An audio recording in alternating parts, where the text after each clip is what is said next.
اعوذ باللہ من الشیطان الرجیم بسم اللہ الرحمن الرحیم الف لام میم اللہ لا الہ الا هو الحی القیوم نزل علیک الکتاب بالحق مصدقا لما بین یدیہ وانزل التوراۃ والانجیل من قبل هدى للناس وأنزل الفرقان إن الذين كفروا بآيات الله لهم عذاب شديد والله عزيز ذو انتقام۔ یہ سورہ آل عمران کی پہلی 3 آیات ہیں۔ اس کے بارے میں آپ نے پوچھا ہے کہ اس کے اوپر تھوڑا سا بیان دیں، تھوڑی سی تشریح کریں اس کی۔ دیکھیے، پہلی 3 حرف جو ہیں یہ حروف مقطعات ہیں، قطع کیے ہوئے حروف ہیں، متشابہات ہیں۔ اس کے بعد یہ بہت ہی زبردست انداز ہے، گویا کلمے کی تفسیر بیان کی جا رہی ہے کہ اللہ لا الہ الا هو الحی القیوم۔ جس طرح ہم کلمہ پڑھتے ہیں نا کہ لا الہ الا اللہ محمد رسول اللہ، تو عام طور پر لوگوں سے اگر پوچھا جائے یہ جو تم کہتے ہو کہ لا الہ الا اللہ، اللہ کے علاوہ کوئی معبود نہیں، اس کا کیا مطلب ہے، تو اکثریت خاموش ہو جاتی ہے، تو اس کی تشریح نہیں کرتے ہیں، نہ یہ آج کے مولوی لوگ اس کی تشریح کرتے ہیں، نہ یہ جانتے ہیں صحیح معنوں میں، اگر جانتے ہیں تو چھپاتے ہیں۔ دیکھیے، آیت الکرسی کے بارے میں آپ نے سنا ہوگا کہ اس کی بہت بڑی فضیلت ہے۔ اس کی فضیلت اسی وجہ سے ہے کہ اس کے اندر لا الہ الا اللہ کی تشریح ہے، اس کو ذرا کھولا گیا ہے۔ لا الہ الا اللہ مختصر ترین کلمہ ہے، کلمہ توحید، اور باقی پورا قرآن اسی کی تشریح ہے۔ نبی علیہ السلام کی پوری زندگی، صحابہ کی پوری زندگیاں اسی کی تشریح ہے، اسی چیز کی گواہی دی ہے فرشتوں نے اور علم والے لوگوں نے، جو صحیح انصاف کے اوپر قائم ہیں کہ اللہ کے علاوہ کوئی معبود نہیں ہے، اللہ کے علاوہ کوئی داتا، دستگیر، مشکل کشا، حاجت روا، غریب نواز نہیں ہے،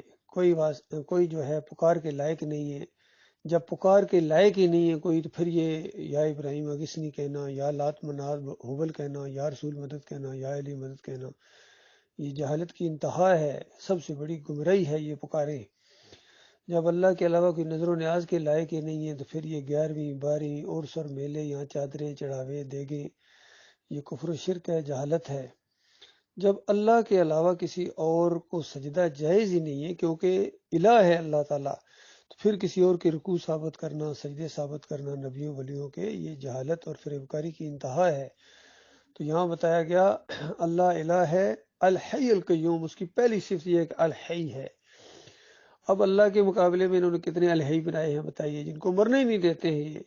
یہ کہتے ہیں کہ یہ قبروں کے اندر بھی زندہ ہیں، سنتے ہیں، دیکھتے ہیں، پہچانتے ہیں، ہر لمحہ چوکنے ہیں، نہ نیند نہ اونگ، حالانکہ زندگی میں بھی یہ سوتے بھی تھے، اس وقت ان کو آواز بھی دو تو ان کو نہیں آواز سنائی دیتی تھی، لیکن مرنے کے بعد یہ قبروں کے اندر ایسے الحی بن گئے ہیں اللہ کی طرح، گویا 2 معبود انہوں نے بنائے ہیں، القیوم اور اللہ ہے القیوم ہے، وہ ہمیشہ سے ہے اور ہمیشہ رہے گا، ہمیشہ قائم ہے، اور جو چیز اس نے قائم رکھی ہوئی ہے وہ اس کی وجہ سے ہے، اس کائنات کا نظام اس کی مٹھی کے اندر ہے، کوئی اور نہیں چلا رہا ہے۔ یہ جو ظالموں نے ابدال، کتب اور غوثوں کی فوج تیار کی ہے، خالص بکواس ہے، خالص شرک ہے، کفر ہے، اللہ کے ساتھ محاذ آرائی ہے اور کلمے کے ساتھ غداری ہے۔ تو بتایا نزل علیک الکتاب بالحق، یہ بالکل حق کے ساتھ اور سچائی کے ساتھ مالک فرماتا ہے ہم نے یہ کتاب آپ کی طرف نازل کی ہے، اور یہ بالکل تصدیق کرنے والی ہے، مصدقا لما بین یدیہ، اور یعنی بالکل تصدیق کرتی ہے ساری پچھلی کتابوں کی بھی۔ تورات اللہ نے نازل کی ہے، انجیل نازل کی ہے اللہ تعالیٰ نے، اس کی تصدیق کرتی ہے کہ وہ ساری کتابیں اللہ کی طرف سے ہیں، ان کے اندر بھی یہی توحید کا مسئلہ بیان ہوا تھا، ان کے اندر بھی شرک کا رد ہوا تھا، اور ان کے بارے میں بھی کہا گیا تھا کہ ان کتابوں کو اپنے اوپر نافذ کرو انسانوں، اگر تم ان کو اپنے اوپر نافذ نہیں کرتے ہو، بس صرف یہ ہم اس کو مانتے ہیں جی، نافذ نہیں کرتے ہو، قانون کسی اور کا چلاتے ہو اپنے اوپر، یا کسی اور کی بات مانتے ہو اللہ کی کتاب کے مقابلے میں، تو پھر تم کافر ہو، اور جن کی بات تم اللہ کے مقابلے میں مانتے ہو گویا وہ تمہارے معبود ہیں، وہ تمہارے رب ہیں۔ تو اس طریقے سے بتایا گیا کہ اس سے پہلے بھی یہ ہوتا رہا، آج کوئی یہ نئی پہلی دفعہ کتاب نہیں نازل کی گئی ہے، اس سے پہلے بھی من قبل ہدی للناس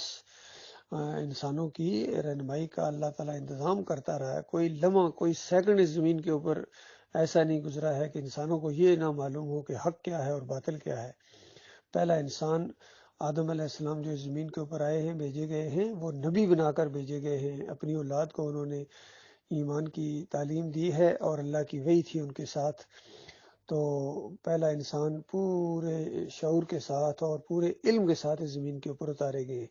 باقی یہ جو کافر مشرک کہتے ہیں کہ پہلے انسان بندر تھا اور پھر آہستہ آہستہ ترقی کرتے کرتے یہ پہنچا ہے، یہ بالکل بیوقوف ہیں، جانور ہیں، گویا بے دین ہیں۔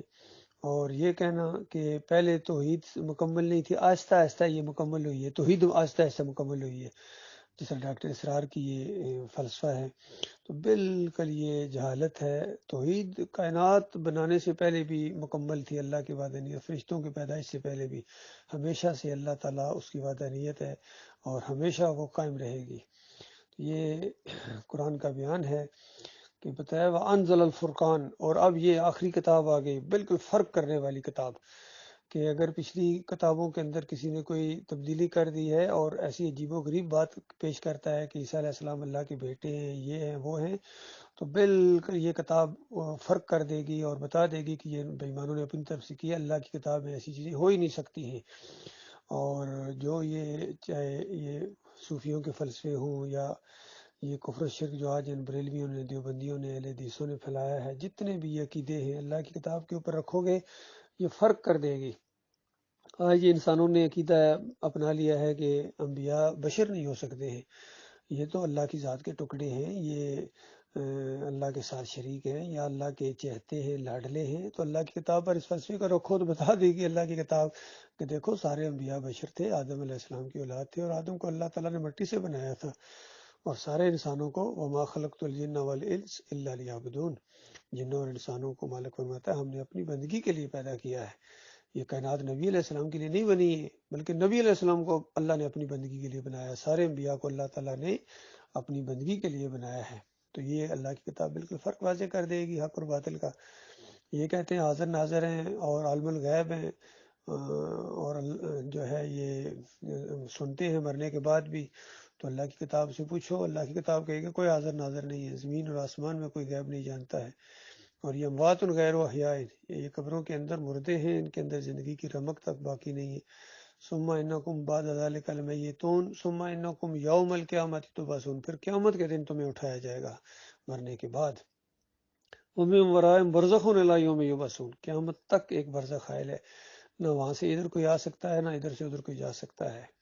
تو یہ اللہ کی کتاب کھول کھول کر بیان کرے گی۔ اسی طریقے سے اگر نظر و نیاز کا معاملہ پوچھے اس کتاب سے، یہ جو 11ویں ہوتی ہے یا 12ویں کا کیک کاٹا جاتا ہے، یا 10 محرم کی جو سبیلیں لگتی ہیں، حلیم گھوٹے جاتے ہیں، یا مزاروں کے اوپر چادریں، بکرے، چھترے، مرغیاں، اور یہ درباروں کے اوپر حلوے جو چلاتے ہیں، تو اللہ کی کتاب سے پوچھو، اللہ کی کتاب اس کو بالکل ایک ہی ترتیب کے ساتھ 4 جگہ قرآن میں آیا، انما حرم علیکم المیتۃ والدم ولحم الخنزیر وما اہل بہ لغیر اللہ، یہ مردار حرام ہے، یہ خون حرام ہے، خنزیر کا گوشت حرام ہے، اور ہر وہ چیز جو اللہ کے علاوہ کسی اور کی طرف منسوب کر دی جائے،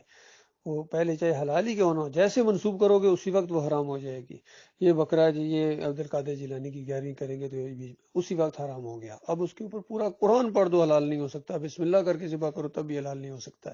کیونکہ وہ غیر اللہ کی طرف منسوب ہو گیا۔ اصل میں یہ مولوی بہت بڑا دھوکہ دیتے ہیں کہ یہ نبی صلی اللہ علیہ وسلم غیر اللہ، یعنی غیر اللہ، غیر ہے، غیر، غیر کا لفظ ہے بھائی، غیر اللہ کا مطلب ہے اللہ کے علاوہ، یعنی نبی علیہ السلام اللہ کے علاوہ ہی تو ہیں، یا تو کہو پھر اللہ ہے، تو اللہ نہیں ہے تو اللہ کے علاوہ ہے نا، انسان ہے، نبی ہے اللہ کے، اللہ تو نہیں ہے نا، تو غیر اللہ اللہ کے علاوہ۔ تو اس طریقے سے یہ جو گمراہی پھیلی ہوئی ہے کہ نیک لوگوں کو سجدہ کیا جا سکتا ہے، یا خاندان یعقوب علیہ السلام نے یوسف علیہ السلام کو سجدہ کیا، کچھ لوگوں نے کہا، تو اللہ کی کتاب سے پوچھو، تو اللہ کی کتاب کی نص ہے سورہ مریم کی 58 نمبر آیت کہ سارے انبیاء اللہ کو سجدہ کیا کرتے تھے، اور جب بھی ان کے سامنے اللہ کی نشانی آئے، اللہ کی یاد آئے ان کو، یا اللہ کی باتیں ان کے سامنے پیش کی جائے، تو ایمان تازہ ہو جاتا ہے، دڑام سے اللہ کے سامنے سجدے میں گر جاتے ہیں۔ تو یہ سجدہ شکر تھا جو اللہ تعالیٰ کو کیا گیا، اور سجدہ تعظیمی نہیں تھا۔ تو ہر چیز جو بھی آپ اللہ کی کتاب کے اوپر آپ پیش کریں گے، یہ حق اور باطل کا بالکل فیصلہ کر دے گی۔ فرمایا یہ وانزل الفرقان، یہ الفرقان نازل کر دی اللہ تعالیٰ نے۔ اور یہ جو لوگ ہیں ان الذین کفروا بآیات اللہ، یہ جو کافر ہیں، نہیں مانتے اللہ کی کتاب کو، نہیں مانتے، اپنی چلاتے ہیں، اپنے کافرین کی باتوں کو مانتے ہیں، صوفیوں کی باتوں کو مانتے ہیں، اعلیٰ حضرت اور ابو اللہ کی باتوں کو مانتے ہیں، اللہ کی کتاب کے مقابلے میں